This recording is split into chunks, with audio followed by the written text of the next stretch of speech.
Welcome to the Dog Trainers Podcast, a podcast created by dog trainers, for dog trainers, or anyone who's ever fallen in love with man's best friend. Episode 26, Interview with Tommy Davis, Part 1. Hey everybody, welcome back to the Dog Trainers Podcast. This is episode 26, and we've got a pretty special surprise for you guys today, but I'm going to leave that for Brent. Before we get started, my name's Mariano, that's Brent, and we want to give a couple shout outs to some more cities that we noticed. You guys have just been giving us so much support. It's insane. I feel like 3 episodes ago, we were like at 1,000 downloads, and now we're approaching 4. It's crazy how much love and support you guys have given us, and we appreciate the hell out of it. And so we want to give shout outs to Houston, Texas, Atlanta, Georgia, Garner, North Carolina, Santiago in Chile, and Toronto, Ontario in Canada. Thank you guys. You rule. Now, you can find us online, Instagram, Facebook, and YouTube, all by searching Dog Trainers Podcast. All one word, Dog Trainers Podcast. And with that, over to you, my man. Awesome, guys.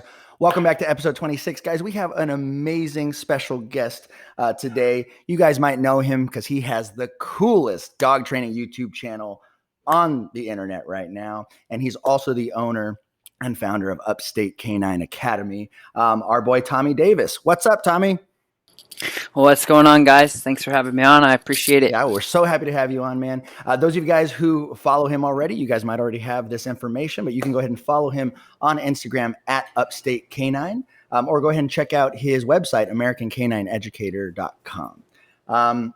We're super excited to have you on, man, because, funny enough, like all the research we've done when we were younger was from our elder dog trainers, right? We are this next generation of dog trainer coming up in the game and hopefully, leaving a good legacy and leaving a good imprint on the field. So we're super excited to have you here so we can talk about, some stuff that, how you got started, your business, because, we look at you on the internet and, you can't search balanced dog training without coming up to your content. So it's an amazing achievement. We're super excited to talk about it. But let's go ahead and just dive into this. If you can, could you share with us a little bit of your journey as a dog trainer? Kind of what was life like for Tommy Davis before dog training? Yeah, so life for me was, I grew up in my parents. I mean, I'll go back to the beginning because it really sculpted my career path now and my choice of working with animals. And in the beginning, my parents split up when I was like 10 or 11, so that sucked, as it does for most people or most kids. But I have a really good relationship with both my parents. It just didn't work, whatever. So I spent a lot of time at home by myself with my dogs, taking care of my younger sister. And so the majority of my free time, my mom was a single mom at the time, and still is. But so I spent a lot of time, hanging out with my dogs because I had to babysit basically. So it was me, my dogs, and my sister because of the circumstances at hand. And so a lot of independence came from that, but a lot of relationship with dogs came from that. But even earlier than that, I've always been a dog person. I've always been an animal person. I've always had like a connection with them. I know that sounds cliche as hell, but it's just it's not like, and that connection at first didn't necessarily come from passion and love. It was just like, it was just there. It was inevitable for things to roll out the way that they did. We have pictures when I was like 3 years old with puppies. I was just laying on the ground with them and like just messing with them and figuring things out with them. Just you like were a puppy. Yeah, you were a puppy amongst puppies. Yeah, essentially. And even before that, my parents were both, and that's, they were both on the road all the time and working. And so I spent a lot of time with dogs. They were like, it always reminds me of like the Matilda scenes where, she's at home like by herself all the time and mom and dad are working, type thing. And, a little different, but yeah, I was always home with the dogs. I mean, from literally day one when I could walk, they've always been a part of my life. We have old, like really funny pictures and videos of me rolling around with them. And yeah. And then fast forward 10 to 12 years, I, same thing. I was in the same situation, just staying at home with my dogs and as I grew up, I always loved dogs, just like every other, I think, normal human does. Right. And it wasn't until I went to school and I did like a semester for law enforcement type thing. And I just didn't love the idea of, I was sitting there and I did one semester at a local community college. And I've always known that I was a little outside the box, I was a little outlandish.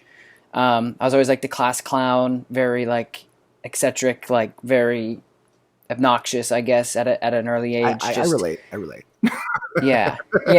Just like, but not in like a terrible way. Like I was always the connector. I had friends of like all aspects. I was friends with like the super athletic peeps and then the other peeps. And I really just, I love, and that's one thing too, is I really like behavior.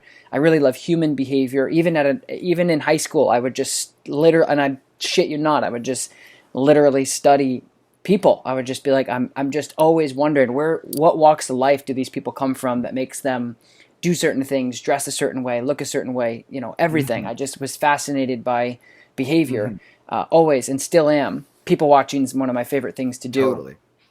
And and so I just didn't like the idea of somebody capping my creativity and once I started going through school and they said, here's the rest of your life, you're gonna go to the academy for this amount of time, you're gonna do this, and then eventually you can retire when you're 60. Right. And I just, I don't know. I mean, and I'm sure there's a lot of other people that can resonate with that. It was scary. I was probably 18, because I waited a little bit till I got into school. Cause when I got out of school, I was just like free, I was free.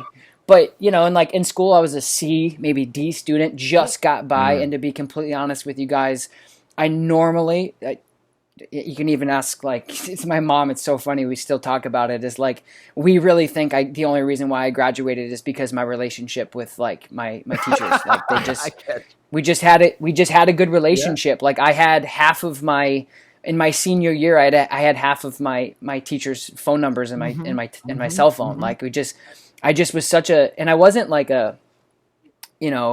I wasn't like a brown nose or anything. I just liked people. I was like, hey, this stuff, like, I don't really care about a lot of this stuff, to be honest with you guys. But hey, I know it's your job to teach me, and I'm going to do the best I can to fly by this. And so, for me, C student, D student, and I just was kind of lost. But I knew that there was always something I just had in the back of my mind. I felt this intuition of something in it, and even today, it's not necessarily dogs. It's just I knew that I was supposed to be something different than, and I don't know how that sounds coming out of my mouth, but it's true. I knew I wasn't good. Like all my other friends were like, I'm gonna go to college, I'm gonna do this, I'm gonna do this, and I do this, and I think that's what I mean by the intuition of like, I don't think I'm gonna go that path. I don't know why I think that, but and then fast forward.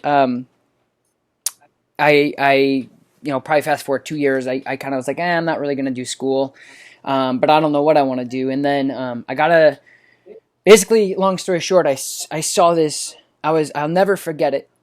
I was standing outside of a local gas station here, and this lady pulled around, and this huge Saint Bernard's head was like sticking out the window. And I mean, not like a average Saint Bernard. This thing was huge, and I was bigger like, than Beethoven. Whoa. Yeah, I mean, I was like, whoa, that's huge, just like polarized me. I don't know what it was, I was just like, I want one of those. Like, I just want that, I have, and I had a dog, I always had dogs growing up, of course. And the dog that I had, in high school, all of high school, as well as into college, and even today, she's still around. She's just walking by now, actually. Nice. She knew you were talking about her. Yeah, she's like, I'm out of here. Y'all are talking about me. So I just was polarized by that dog, and I remember I was at the time. Again, I was like, I don't want to say I wasn't getting into trouble. My mom was frustrated because I wasn't following the normal.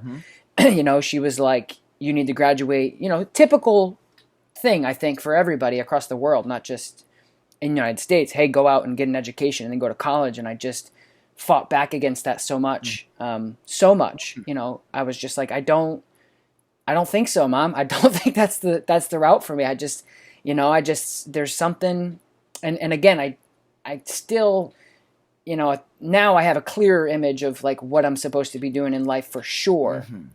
But at that time I was just like, I don't think so, Mom. So we always got after it. So I was kicked out of my house a lot in high school. I was living on friends' couches. I was living in, at one point I lived in one of my buddies' backyards until it got too cold to not live there anymore, in a tent with my dogs. I just bounced around, man, just like couch to couch to couch.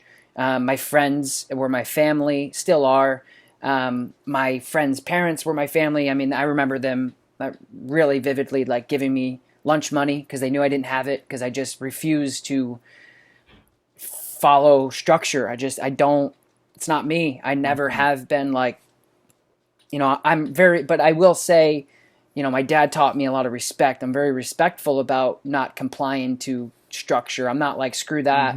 I hate that. I'm just like, that's not for me. Respectfully decline doing these things, you know?